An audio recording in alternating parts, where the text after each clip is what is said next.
Don't worry, I'm not going to waffle on here. Lower ball joints. This is not a tutorial, this is just how I did it. Okay, let's get going. Here's a wee list of the tools that you'll need. This first list, you'll definitely need these.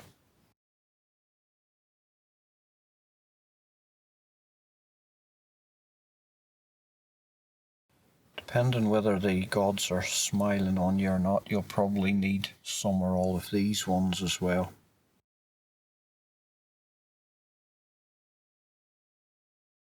First step, obviously, get the motor jacked up and take the wheel off.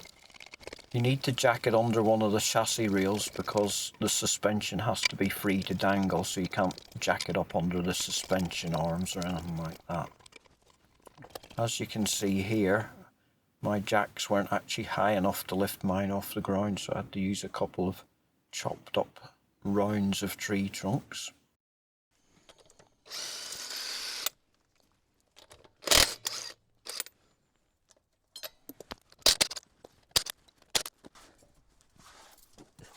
And the wheel put up a bit of a fight coming off.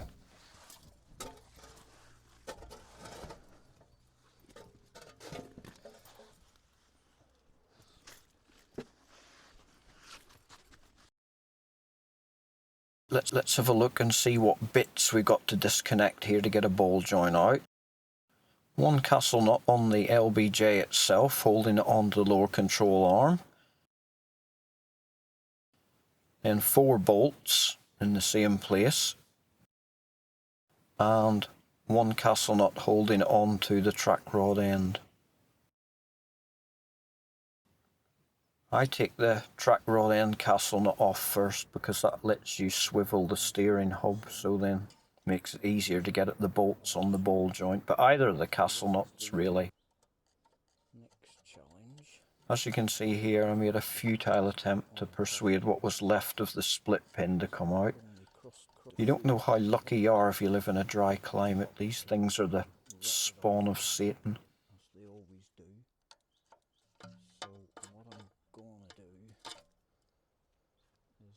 Mindless violence with the ratchet gun on it. See if we can force it off over what's left of this deflector pin.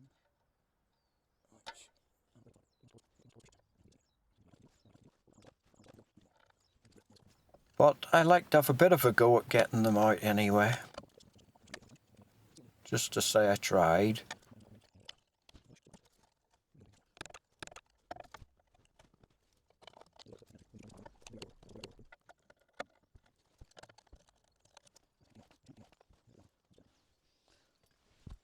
But in the end, it usually comes down to just whacking them off with the impact driver.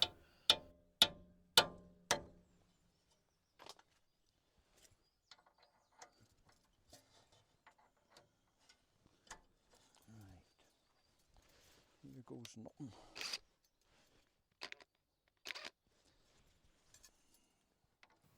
Always feels a bit crude doing it this way, but sometimes it's the only answer.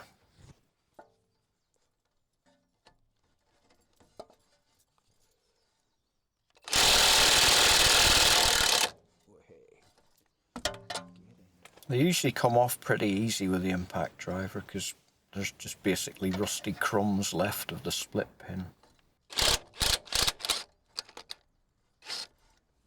As you can see, everything was a bit rusty and crusty under here, but nothing seemed rotted through. It's all just surface crap. Once you got the castle nut off, then it's out with the ball joint puller. I got a set of these and this was the one that seemed to fit best for me, but I've seen another video of somebody doing this where he had a completely different type of one. I'm not sure what all the individual types are called, but if you buy a set of them, you get various different shapes. This was the one that worked for me. Once I eventually managed to maneuver it into place. I'm being careful here because I don't want to knacker the rubber boot on the track rod end, because that's going to be reused. The rubber boot didn't actually look in that great nick anyway. It was a bit dry and not crumbly as such, but it was pretty dry looking, the rubber. But I wasn't able to find a part number to just buy the boot on its own, so it'll have to do until such time as the track rod ends have to be replaced.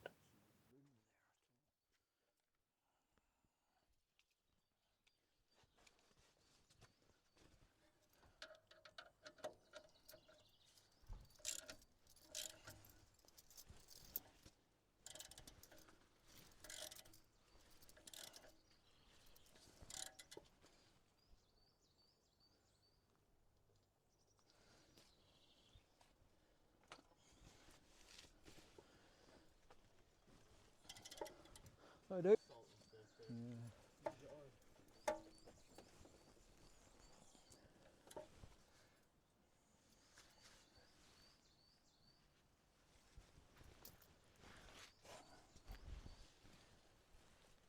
Some people just whack these off straight away by hitting them with a hammer, and some people do it with the puller.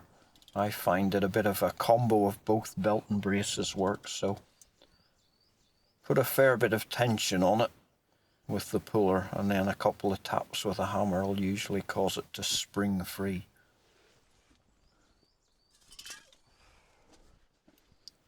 I also chucked a wee bit of penetrating oil in as well, just to lubricate things up there.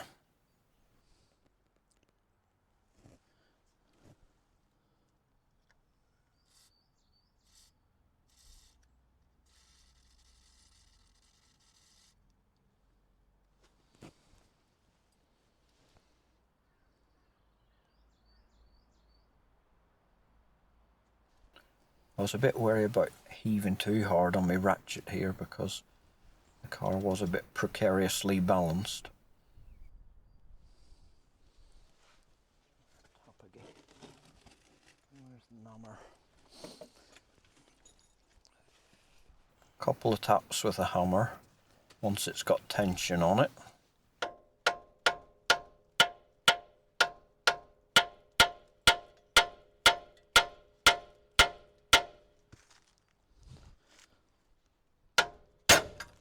And there you go, off it comes.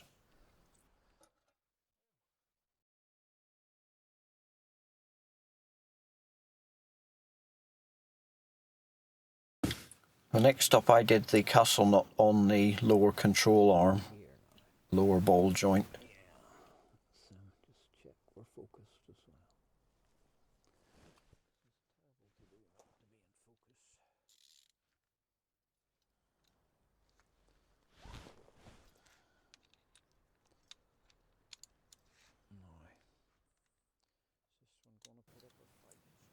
This one came off a bit easier. I didn't need to hit it with a hammer. The problem with this one was because of the length of the puller, I was kind of scraping my knuckles on the ground trying to turn the ratchet on it.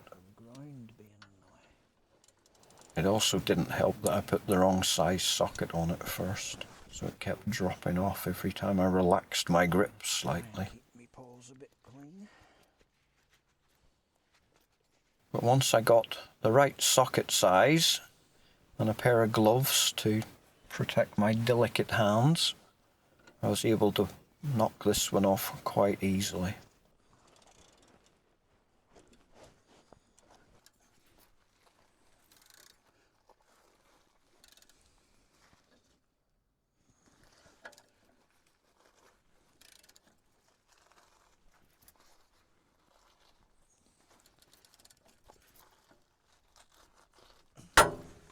There we go. Something went anyway. Yep. It's gone. Right. Now, we should be getting somewhere. Get that off. And get the 4 out the bottom. I'll leave that on for now. Just to hold things. And then last of all, I did the 4 bolts holding the lower ball joint body itself onto the lower control arm. Some people do these first, or at least loosen them off first, but I find they're quite hard to get at, the two that are in behind the backing plate, the brake backing plate. So I think it's easier if you do at least the track rod and castle nut first, because then that'll let you swivel the steering hub, which makes it easier to get in at these. And these came off pretty easily, and they did do the last time I did this job as well. They're not tightened to great torque anyway. Shouldn't have any problems with these. And purists will say that you shouldn't reuse these bolts, but they weren't damaged and they're not hugely high torque anyway, so I did reuse them. It's nothing to do with the fact I'm tight as a duck's arse and the new bolts cost about 6 or 8 quid each.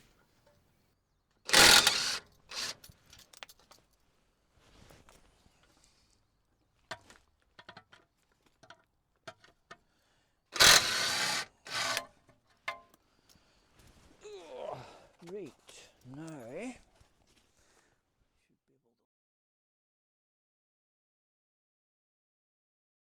once you've got everything undone, you can heave the hub upwards and lift out the lower ball joint. Let's see how long it takes till I notice that I've forgotten to detach the castle nut. Duh, why is it not coming off? Oh yeah, duh.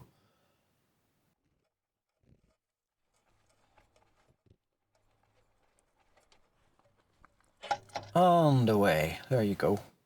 I didn't like the idea of just letting the hub dangle there with nothing to support it, so as you can see I'm trying to find something to wedge in to just support it until I find something to tie it up with. Eventually got it balanced on my lump hammer, and then I went off and got a strap and tied it up.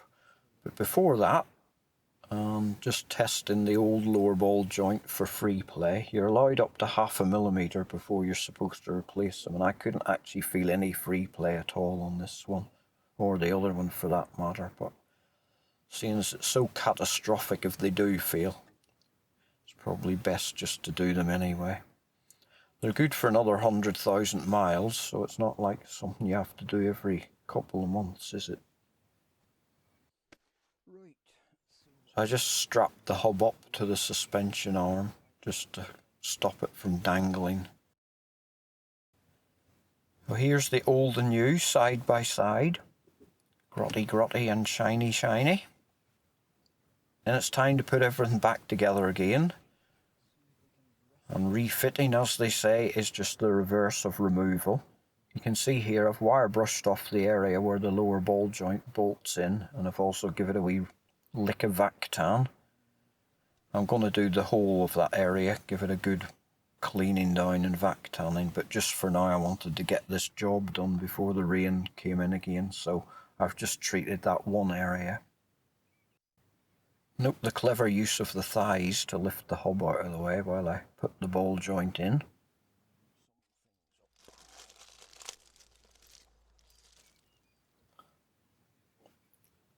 I don't know if there's any particular order to do these in. On this side I find it easier to put the castle nut in on the ball joint first and then the 4 bolts.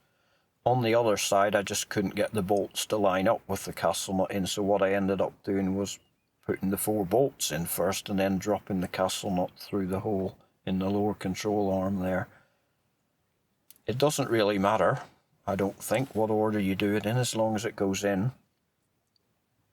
One thing everybody says though is that the 4 bolts that hold the lower ball joint body in place are quite easy to cross thread, especially because everything doesn't really want to line up properly here, so highly recommended by people that know these things that you start them off by hand and don't just try and whack them straight in with an impact driver. I'm going round the houses here a bit to try and find one of the bolts that actually wants to line up properly. Wiggling things about to try and get everything to line up. Once you've got one of them in, it's usually not too bad. It's just getting that first one in because everything's freely moving, so being conscious of not wanting to cross thread the bolt, you're trying to make sure everything's lining up very nice and parallel. And again, that's why you should probably do them by hand at first, just to make sure. Before I put them on, I give them a bit of copper grease around the threads on the bottom half, and then on the bit where it actually threads in, I put a wee drop of Loctite on. This was the biggest pain in the arse I had in the whole job, was trying to get the remains of the split pin out of the track rod end bolt.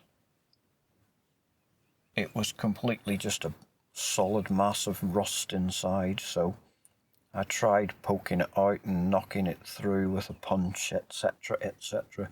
In the end, I just drilled the fecker out.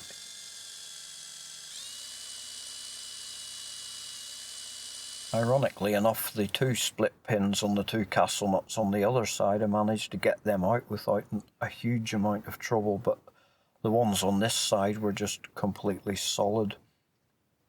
The one on the ball joint, it doesn't matter because you're replacing that anyway, but the track rod end one, you've got to get it out. With the benefit of hindsight, I'd probably make sure and get this drilled out earlier on, when everything was still kind of in place, and I just got the castle nut off, because it was quite annoying trying to drill it and hold it in my hand at the same time, because everything wanted to flop about, and of course I was slightly wary of the fact that it might suddenly give and I'd end up drilling through my hand.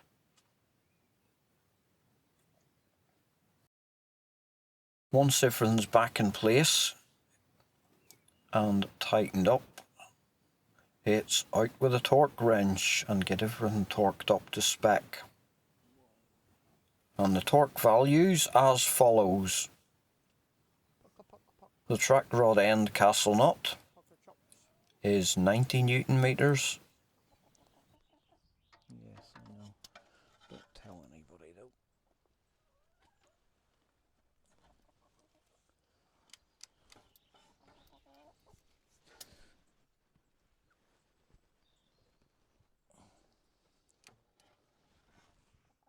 This is very tight.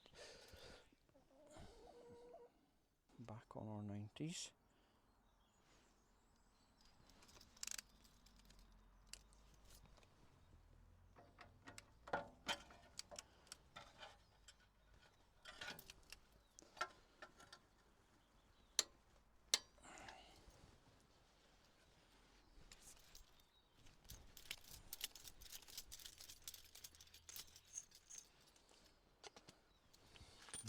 Where's me owl? The ones with a split pin, the chances are that they're not going to line up the holes exactly when you get them to the specified torque, so you just give them a bit of another nudge until the holes line up.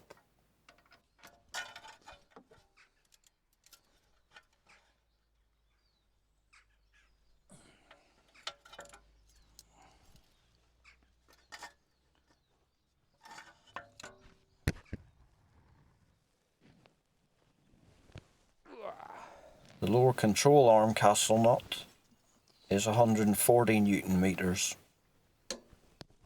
Oof, there we go. Focused on anything I'm doing, are you? That was a waste of time. Right, where's me cotter pin? Japanese issue cotter pin, is that it? Yes. Fine. It will come out nicely and not be a complete arse. This is assuming it goes in from the first place. Did look lined up the hole. There we go. Look at that. Superb.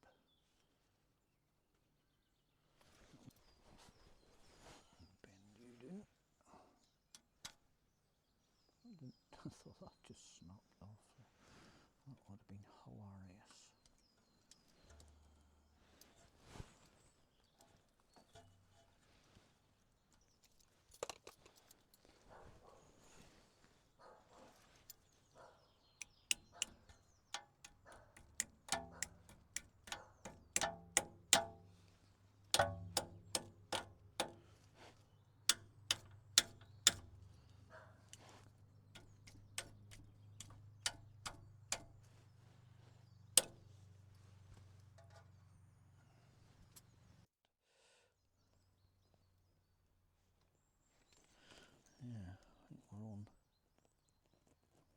80. There. The four 14mm bolts are 80 Newton meters.